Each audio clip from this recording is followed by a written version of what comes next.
நேயர்கள்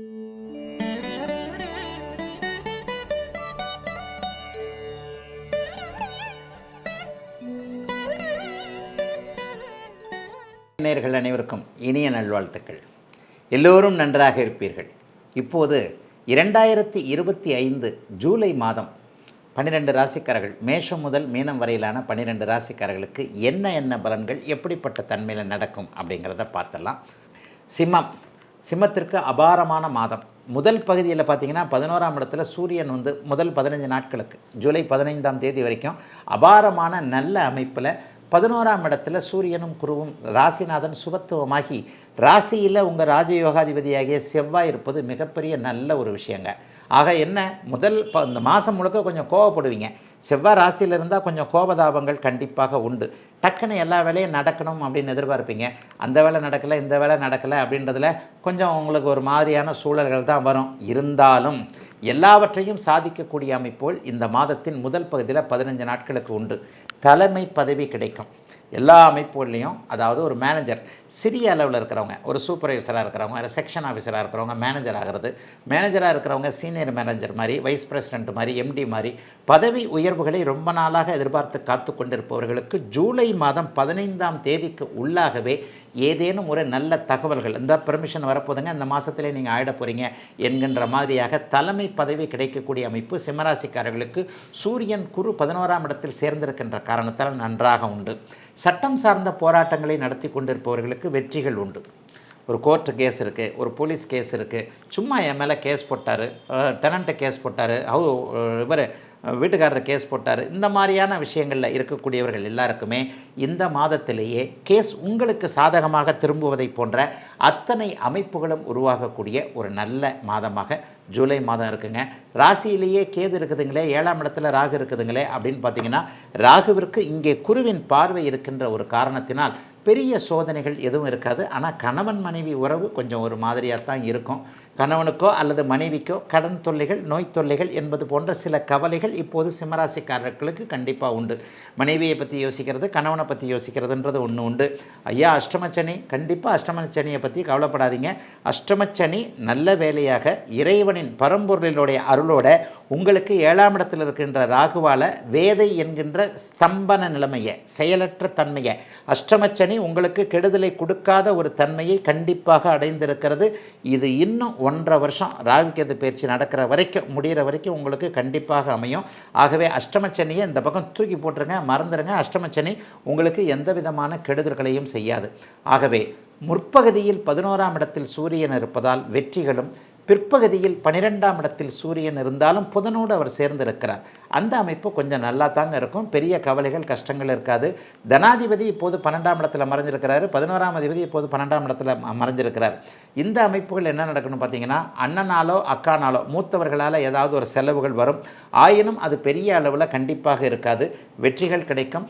9ஆம் இடத்தில் இருக்கக்கூடிய சுக்கிரனின் மூலமாக பெண்களின் ஆதாயம் இப்போது உண்டு. அவரவருடைய வயதிற்கேற்றாற் போல தாய், தமக்கை, தன்மகள், தங்கை, தாரம் போன்ற உறவுகளின் மூலமாக நன்மைகள் நடக்கக்கூடிய யோக மாற்றங்கள் நடக்கும் சுப மாதமாக அமைந்திருக்கிறது ஜூலை மாதம் சிம்மத்தினர் எல்லோருக்கும்.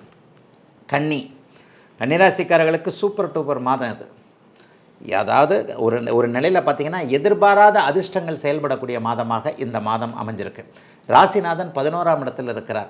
11ஆம் இடத்துல அவர் வலுவாக அமர்ந்திருப்பது வெற்றியை குறிக்கக்கூடிய ஒன்று. 10ஆம் இடத்துல சூரியனும் குருவும் சேர்ந்திருப்பது கவர்மெண்ட் சம்மந்தப்பட்ட விஷயங்கள்லாம் இந்த மாதத்தில் முதல் பகுதி 15 நாட்களுக்குள்ளே நல்லா இருக்கும்ன்றதை காட்டுது. 7ல் சனி இருந்தாலும் உங்களுடைய நண்பர். 6, 12ஆம் இடங்களில் கேது இருக்கிறது. எதிர்ப்புகள், கடன் நோய் போன்றவைகள் உங்களுக்கு பக்கத்திலேயே வரக்கூடாது அப்படிங்கிறத காட்டுது. ஆக கன்னிராசிக்காரர்களுக்கு 80% மேலே நல்லவைகள் நடக்கக்கூடிய யோக மாதமாக இந்த மாதம் அமையும். இதில் இன்னும் என்ன அப்படின்னு பார்த்தீங்கன்னா, கூடுதலாக உங்களுடைய பிறந்த ஜாதக அமைப்பிற்கு ஏற்றாற் போல் அதுலேயே நல்ல விதமான ஜாதக தசாபுக்திகள் நடந்துக்கிட்டு இருந்தால் கன்னிராசிக்காரர்களுக்கு மிகப்பெரிய நல்ல மேன்மைகள் இருக்கக்கூடிய தன்மைகள் இப்போது இருக்குதுங்க. லாபத்தில் இவர் இருக்கிறது, புதன் இருக்கிறது, அவரே தொழில் ஸ்தானாதிபதியாக இருக்கிறது. வேலை, வியாபாரம், தொழில், விவசாயம் போன்ற அமைப்புகள் இந்த மாதத்தில் நஷ்டமே இல்லாமல் லாபமாக வரக்கூடிய தன்மைகளை காட்டுது.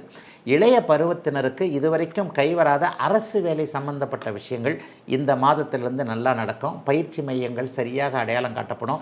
இந்த வருஷம் பாஸ் பண்ணிடலான்ற ஒரு நம்பிக்கை கண்டிப்பாக இளைய பருவத்தில் கவர்மெண்ட் வேலைக்காக எதிர்பார்த்து காத்து கொண்டிருப்பவர்களுக்கு சர்வ நிச்சயமாக உண்டு. ஆகவே அரசு வேலைக்கு ஜமாயிங்க, தைரியமாக அதற்கான பரீட்சைகளை எழுதுங்க. அடுத்தடுத்து வரக்கூடிய மாதங்கள் உங்களுக்கு பாசிட்டிவாக இருக்கும். அரசாங்க கான்ட்ராக்ட் போன்றவர்கள் அந்த அரசாங்கத்தில் ஏதாவது அனுமதி, பட்டா வாங்கணும், தாசில்தாருக்காக அலைஞ்சிட்ருக்கிறேன், இந்த மாதிரியான அனுமதிகள், பட்டா போன்ற அமைப்புகளோடு சட்டத்தோடு அரசாங்கத்தோடு போராடி கொண்டிருப்பவர்களுக்கு முதல் 15 நாட்களுக்குள்ளேயே வெற்றிகள் கிடைக்கக்கூடிய யோக மாதம் இந்த மாதம். அப்பா வழி சம்பந்தப்பட்ட விஷயங்கள் நல்லாயிருக்கும். சிலருக்கு சொந்த ஊருக்கு போகக்கூடிய பாக்கியங்கள் இருக்கும். 8ல் சுக்கிரன் ஒரு நிலையில் நன்றாக இருக்கக்கூடிய காரணத்தினால எதிர்பாராத அதிர்ஷ்டம் கண்டிப்பாக உண்டு. ஷேர் மார்க்கெட்டு போன்றவைகள், யோக வணிகம், அதுக்காக நீங்கள் லாட்ரி டிக்கெட்டு வாங்குறது, இந்த ஆன்லைன் ரம்மி கேம்ஸ் நடத்துறது அப்படி போயிடாதீங்க. இந்த லாட்ரி டிக்கெட்டு, ஆன்லைன் ரம்மி இதெல்லாம் நடத்துகிறவங்களுக்கு தான் லாபத்தை கொடுக்குமே தவிர அதில் விளையாடுறவங்களுக்கு கண்டிப்பாக கிடையாது. ஏன்னா அதோடைய ஃபார்மட்டே அப்படி தான். அதனால் தயவுசெய்து கன்னிராசிக்காரர்கள் லாட்டரி டிக்கெட் வாங்குவது, ஆன்லைன் ரம்மி விளையாடுவது போன்றது, ஏன் இது இந்த மாதம் குறிப்பாக சொல்கிறேன்னா, அதில் கொஞ்சம் உங்களை ஈடுபடுத்தக்கூடிய அமைப்புகளை உங்களுக்கு ஆசை வரும். 8ல் சுக்கிரன் மறைஞ்சாலே இது மாதிரியான ஆசைகள்லாம் கண்டிப்பாக எதிர்பாராத அதிர்ஷ்டத்தின் மீது ஆசைகள் வரும். அதை தவிர்த்து நியாயமான விதத்தில் சூதாட்டம் இல்லாத அமைப்பில் யூக வணிகம்னு சொல்லப்படக்கூடிய ஷேர் மார்க்கெட்டு போன்ற அமைப்புகளில் கொஞ்சம் ஒரு லாபங்கள்லாம் வரக்கூடிய தன்மை இருக்குது. ரொம்ப நாள் வராமல் கைவிட்ட பணம் கூட வரக்கூடிய யோக நல்ல மாதமாக அமைந்திருக்கிறது. அனைத்து கன்னிராசிக்காரர்களுக்கும் வயதிற்கு ஏற்றாற் போல இந்த ஜூலை மாதம். துலாம் ராசிக்காரர்களுக்கு அபாரமான நன்மைகள். 100க்கு 90 மார்க் இப்போ நான் துலா ராசிக்காரர்களுக்கு கொடுப்பேன். கிட்டத்தட்ட 9 கிரகங்களில் 5 கிரகங்களுக்கு மேலாக துலாம் ராசிக்காரர்களுக்கு நல்ல நிலைமையில் இருக்குது. சனி 6ல் இருக்கிறார், 11ல் கேது இருக்கிறார், 9ல் குரு இருக்கிறார். ராசியை பார்க்கக்கூடிய 7ஆம் இடத்துல சுக்கிரன் இருப்பது அற்புதமான ஒரு அமைப்பு. 10ஆம் இடத்துல புதன் இருக்கிறார். பாக்கியாதிபதி 10ஆம் இடத்தில் முழுக்க இருப்பது தர்மகர்மாதிபதி யோகம். 11ல் லாபஸ்தானத்தில் செவ்வாய் இருக்கிறார். அடுக்கிக்கிட்டே போகலாம். துளாராசிக்காரர்களுக்கு சகல கிரகங்களும் எப்போதோ ஒரு முறை மட்டும்தாங்க இந்த மாதிரியான கோச்சார நிலைமை வரும். 90-95% துளாராசிக்காரங்க நல்லா இருப்பீங்க.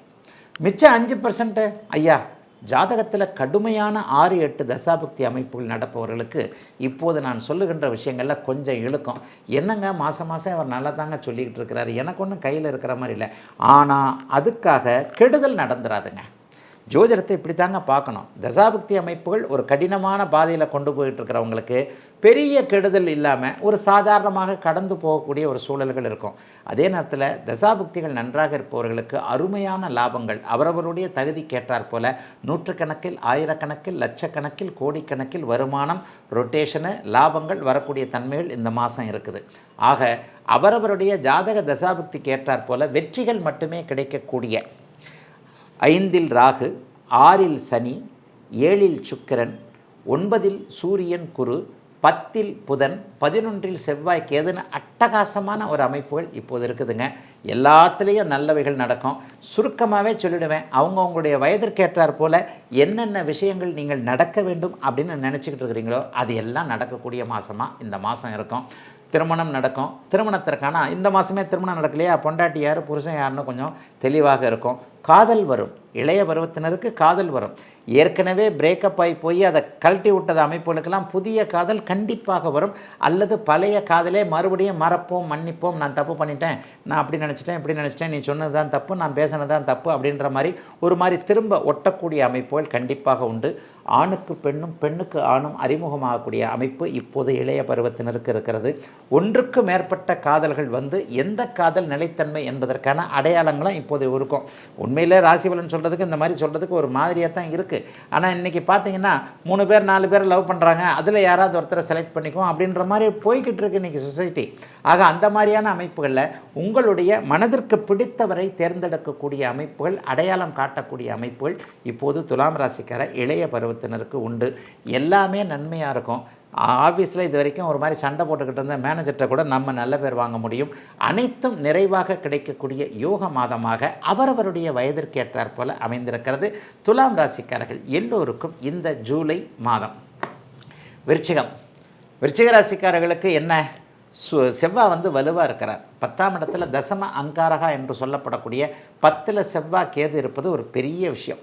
ஜூன் மாதம் முதல் வாரத்தில் தான் மாறினார். அதுக்கு முன்னாடி பார்த்தீங்கன்னா ஜனவரி, பிப்ரவரி, மார்ச், ஏப்ரல், மே கிட்டத்தட்ட பிப்ரவரி மாதத்துலேருந்தே அவர் நீச்சமாக இருந்தார். போட்டு படாத பாடு படுத்திட்டார். நல்லாவே இல்லை. ஆனால் இந்த மாதத்துலேருந்து படிப்படியாக நல்லாயிருக்கும். குரு கூட உங்களுக்கு 8ஆம் இடத்துல தான் இருக்கிறார். 8ஆம் இடத்துல இருந்தாலும் அவர் அப்படி ஒன்றும் பெரிய கெடுதல்களை செய்ய போகிறதில்ல. 2ஆம் இடத்தை அவர் பார்க்குறார். ஆனால் ராசிநாதனுடைய வலு 10ஆம் இடத்தில் தசம அங்காரகா என்கின்ற அமைப்பில் இருப்பது எதையும் சமாளிக்கக்கூடிய தைரியத்தை கொடுக்கக்கூடியது. உண்மையிலே நீங்கள் ஒரு குருட்டு தைரியசாலி தானே. பரவாயில்லப்பா, ஒன்றும் பிரச்சனை இருக்கணும்ல, நான் இருக்கணும், வந்து பார்த்துக்குவாப்பா, என்னப்பா அப்படி என்னப்பா வந்துட போகுது என்கின்ற மாதிரியான குருட்டு தைரியம் உள்ளவர்கள் கோபக்காரர்கள். நான் அடிக்கடி சொல்வதைப் போல் நல்லவனுக்குத்தான் கோபம் வரும். நல்லவன் தான் கோபத்தை மறைச்சிக்காமல் வெளியில் காட்டிடுவான். அடிச்சுட்டு காசு கொடுக்குறாள் விருச்சிக ராசின்னு அடிக்கடி சொல்லுவேன். அடிச்சுட்டு காசு கொடுப்பீங்க, அடிச்சுட்டு தட்டி கொடுப்பீங்க, எப்பா மனசில் வச்சுக்காதப்பா, தெரியாமல் செஞ்சுட்டேன்னு அடித்ததற்கு பிறகு அன்பை பொழிபவர்கள் விருச்சிக ராசிக்காரர்கள். இந்த விருச்சிக ராசிக்காரர்களுக்கு இந்த மாதம் என்ன ஆகா ஓகன்னு இருக்குமா அப்படிலாம் சொல்ல முடியாதுங்க. ஆனால் எதையும் தைரியமாக சமாளிக்கக்கூடிய மனோ வலிமை கண்டிப்பாக இந்த மாதம் உண்டு. ஏன் அப்படின்னா 10ஆம் இடத்துல இந்த மாதத்தின் ஒரு 25-26 நாட்கள், அதுக்கப்புறம் தான் 11ஆம் இடத்திற்கு வர்றார். அந்த 11ஆம் இடமும் நல்ல இடம்தான். அதுக்கடுத்து 11ஆம் இடத்திற்கு மாறுகிறார். ஆக 10ஆம் இடத்தில் வலிமையாக சூட்சும வலு என்று சொல்லப்படக்கூடிய கேதுவோடு அவர் இணைந்திருப்பது ஒரு மிகப்பெரிய தைரியத்தை கொடுக்கக்கூடிய அமைப்பு. 6ல் சுக்கிரன் இருந்து 12ஆம் இடத்தை பார்க்குறாரு, 8ல் குரு இருந்து 12ஆம் இடத்தை பார்க்குறாரு. சுபர்கள் 2 பேரும் போய் 6, 8ல் போய் மறைஞ்சிட்டாங்க. அப்போ என்ன நடக்கும்? வெளிநாடு, வெளிமாநிலம், தூர இடங்கள் ஓடிக்கிட்டே இருக்கிறது. Bus driver, taxi driver, auto ஓட்டுறவங்க, இவங்க எல்லாத்துக்குமே இயங்கிக் கொண்டே ஓடிக்கொண்டே இருக்கக்கூடிய தொழிலமைப்புகளை தொடர்பு கொண்டவர் எல்லாருக்குமே கொஞ்சம் லாபம் வரும். கடன் தொல்லைகளை கொஞ்சம் இருக்கத்தான் செய்யும், யாருக்குத்தான் இல்லை. கடன் தொல்லைகள் கொஞ்சம் வரும், கடன் வாங்கக்கூடிய சூழல்கள் வரும். நல்ல வேலையாக சுபர்கள் 6, 12ஆம் இடத்தோடு தொடர்பு கொள்வதனால சுப செலவுகளுக்கு கடன் வாங்க, பிள்ளைக்கு வந்து இந்த மாதிரி ஃபீஸ் கட்டணும், பையனுக்கு இந்த மாதிரி எதனா பண்ணணும், அல்லது ஒரு நற்செலவுகள் பண்ணணும் என்கின்ற மாதிரியான கடன்கள் வந்தாலும் கூட அந்த கடன்களை சமாளிக்கக்கூடிய அமைப்பு 10ஆம் இடத்துக்கு செவ்வாயால் உண்டு. 4ஆம் இடத்தில் இருக்கக்கூடிய இந்த சனி செவ்வாய், 4ஆம் இடத்தில் இருக்கக்கூடிய ராகு, 5ஆம் இடத்தில் இருக்கக்கூடிய சனியின் மூலமாக ஏதேனும் ஒரு மனக்குழப்பம் குடும்பத்தில் வரும். ஆனாலும் அதை நல்ல விதமாக சமாளிப்பீங்க. அம்மாவை பற்றிய நம்ம ஒன்று சொல்லி அம்மா ஒன்று சொல்லி கொஞ்சம் கசமுசான்னு இருந்தாலும் 15ஆம் தேதிக்கு பிறகு மாறக்கூடிய சூரியனுடைய தயவால் 8லேருந்து அவர் 9ல் வந்துடுறாரு. 9ல் வந்ததுக்கப்புறம் அம்மா கிட்ட கொஞ்சம் சமாதானம் ஆக முடியும். ஆக ஆரம்பத்தில் முதல் 15 நாட்கள் கொஞ்சம் குழப்பமாக இருந்தாலும் பிற்பகுதி 15 நாட்கள் விருச்சிக ராசிக்காரர்கள் சமாளிக்கக்கூடிய தைரியமாக இருக்கக்கூடிய அருமையான நல்ல மாதம் தாங்க. பெரிய அளவில் சோதனைகள் இல்லாத இந்த மாதம்.